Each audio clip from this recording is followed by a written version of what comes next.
and welcome to CEO.CA's coverage, coming to you live from the conference floor at Mines and Money at Resourcing tomorrow in London. I am excited to kick off our coverage this year with Edouard Gosselin, CEO and Director of Kobo Resources. They trade on the Venture Exchange under the ticker KRI.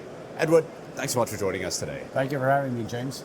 So, we've had a couple of updates throughout this year from right. Kobo, back at VRIC, almost 11 months ago at this point, and then back in August in the summer. It's been quite the eventful year for Kobo. Definitely. Plenty of updates. Maybe we start with your latest updates. Tell us about the drill results you just put out.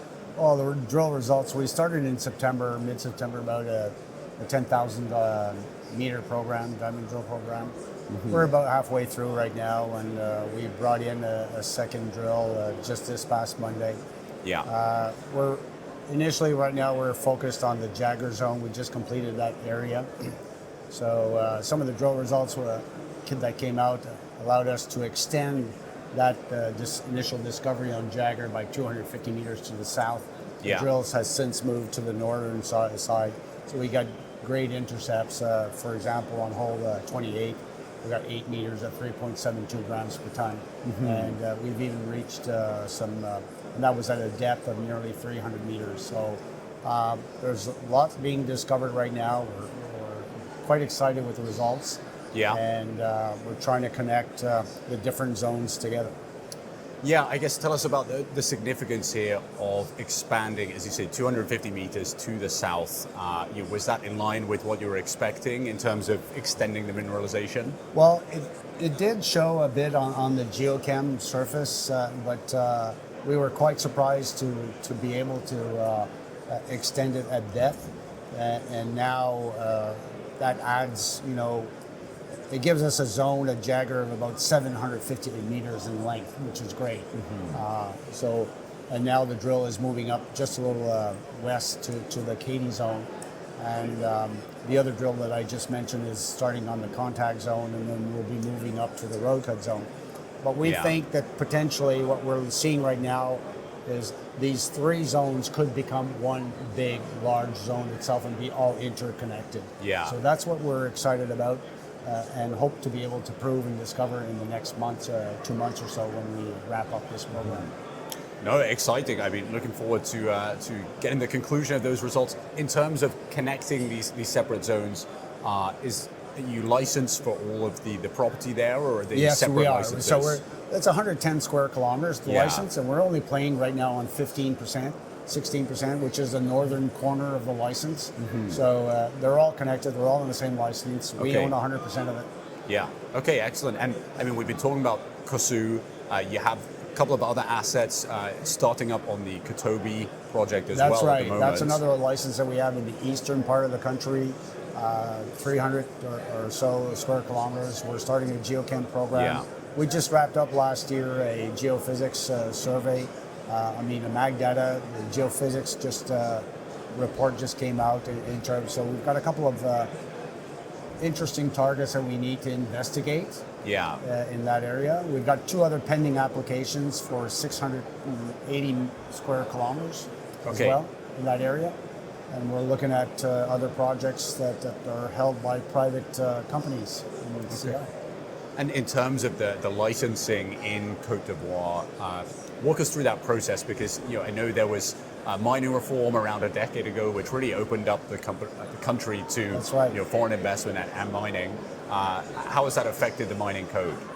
Well, I think the decision by the government 10 years ago to revamp the mining code was a wise decision, and at that time, their goal was to make mining the second economic engine of the country after cocoa production. Mm-hmm. So at that time in 2014, the country was producing approximately 22, 25 tons of gold a year.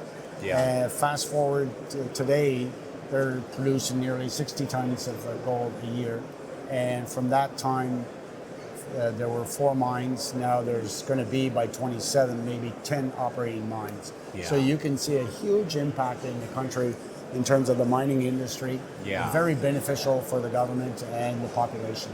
And so there's been significant increase in producing mines. Has there been an equivalent increase in exploration stories as well? Definitely, because there are a lot of, obviously the discoveries come along first. Yeah. But there's this really unique sense of kind of I would call it a gold rush, but not like in the old days. But Yeah. you get that feeling. And the government just hosted this past week its first mineral extraction conference. There were quite a bit of number of attendees. The major players were there, and the juniors as well, and even the local juniors were present. Yeah. Looking for partners. No, certainly a good sign, and I think definitely an emerging jurisdiction. Yes. I guess I want to talk a bit. The last time we spoke, you had just closed $7.4 million financing, right. bring in Motor Engel as a partner. There's been significant amount of drilling since then, and more drilling planned. I guess where does that leave you in terms of treasury? We're still approximately $4.5 million right now. By the time we're wrapped up this drill program, we'll still have over $3 million. Our all-in cost is $225 Canadian per meter. Okay. And that includes assays, our staff costs, and so on. So we're standing well. Yeah. We've got some warrants that are coming to expire in the end of March of this coming year. Yeah. So there's a potential windfall for us, several $1 million right there. Okay. So we're looking good. Yeah, healthy. I guess in terms of the next couple of months, so you mentioned you had a second drill come on site just yesterday. Yes. In terms of the timelines of this program, you said it's going to be a couple months until the results are out? We expect, results come out quite fast. Yeah. Because with the lab, the turnaround is about 5 to 7 days. Okay. So we're publishing results basically every 3 weeks. Yeah. And we expect this program to be finished by the end of January. Yeah. We'll take a breather to assess what's going on. Mm-hmm. And then the goal for us is to probably raise cash at the end of Q1 next year. Yeah. And kickstart a 40 to 50,000 meter diamond drill program on the Kossou license. Yeah. Well, I guess I want to wind back the clock a little bit. When we spoke in January, you just hired a structural geologist. So this back in 2023 at that point. How did that change, over the last year with them kind of working on the project? How did that change your understanding of what you were going after here? Well, it tremendously helped us because the structuralist that you're mentioning had spent 7 years working at the mine site next door in the Yaouré. Okay. So we're basically in the same geological package. Yeah. So having that guy with his experience of the area has helped us tremendously in terms of the orientation of our drilling. Mm-hmm. And he's made quite some interesting recommendations. And he's back at the table as we're speaking right now, and we're looking at stuff because of the results we got on Jagger. He's looking at different potentials and probably going to recommend some holes for us to do at a much deeper level than what we're doing right now. Okay. So he's been a tremendous help. Yeah. Well, Edward, I guess just to wrap up, is there anything that maybe we haven't talked about today? Anything that prospective retail investors should be keeping in mind when they're looking at juniors like Kobo?